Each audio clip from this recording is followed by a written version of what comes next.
sugdan na akong challenge sa pinagi sa atong istorya, no? Kaya hilig mo tayo mga istorya, no? Doon na yung sa kagwapong tao, no?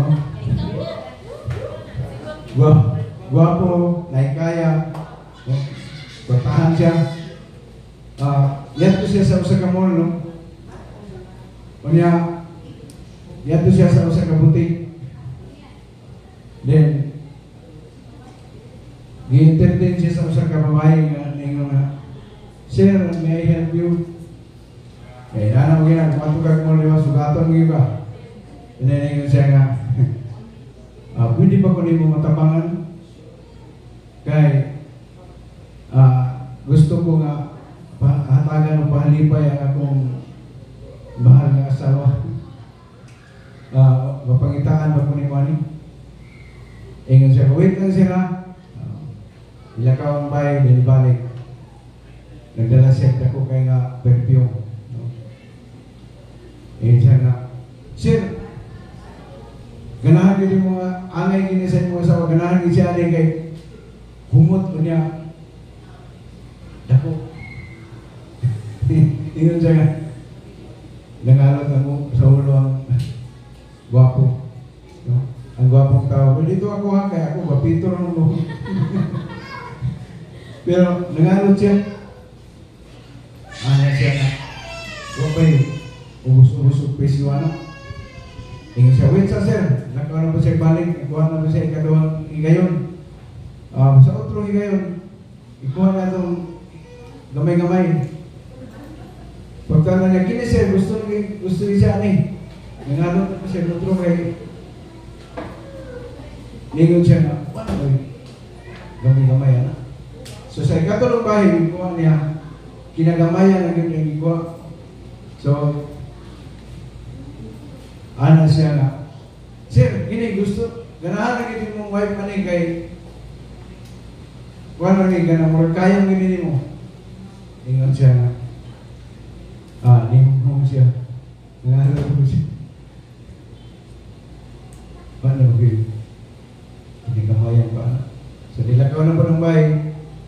Kabalo mo siya yung ikuha. Yung ginalabalik. Isa nakatagal. Ha? So, ang ginala na ibalik sa amin. Isa sir na sir, tanawa lang yung naong sa amin sir. No? Usahay na anak ito ta. Gusto ta maghatag o panipayan nato itong mga mahal sa kinabuhi. Pero wala ta nag-effort. No, wala nato paningkamuti. Di ba? So sa Ginoo sa nag-expect daghan mga blessing, daghan mga panalangin. No? Yun diya nangandoy ta na daghan panalangin, pero ang atong kinaiya, ang atong paagi, lumingon na ta nga sakto na to, okay na ni. No? Pero sa Ginoo, hindi na pwede. No? Kaya ang panalangin, ang ianlam sa Ginoo, para lang sa mga Kristohano, namin ba? No? So, atong usbon, atong mindset, matuta, no? Usbon na to, gikan sa pagka-kumpong, ngatos pagkamay na tago, namin ba? No? O, ang verse na akong i-share about sa Proverbs 3 verse 9, yun diya,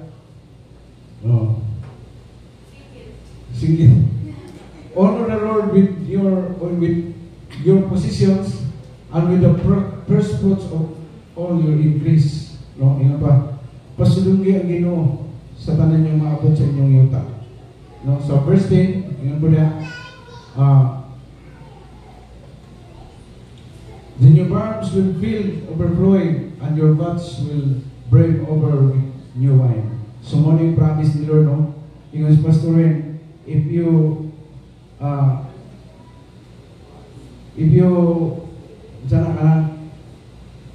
obey the word of God, no, and promise ni Lord, Bisan pa kung sa itong alugos ang gisgutan niya nga nagkutkot sa inyong mga pananon, sa inyong mga negosyo may nagkaot, promise Lord, He will restore everything you lost. Amen ba? So, as a reminder, no, ingon ang Psalms 24, iya sa Ginoo ang tibok kalibutan, ang langit, ibang yuta, o ang tanan nga naninib. Ug sa Haggai chapter 2 verse 8, ingon siya na, the silver is mine and the gold is mine. So, as a reminder lang sa tuwa, kung naman kay gwapang asawa, gwapang iyong anak, professional man iyong anak, pero steward lang ta, dili na sila ato, dili kita tagiya. Amen ba? So, andam na ba ang atong halat? No? Mag-pray ka.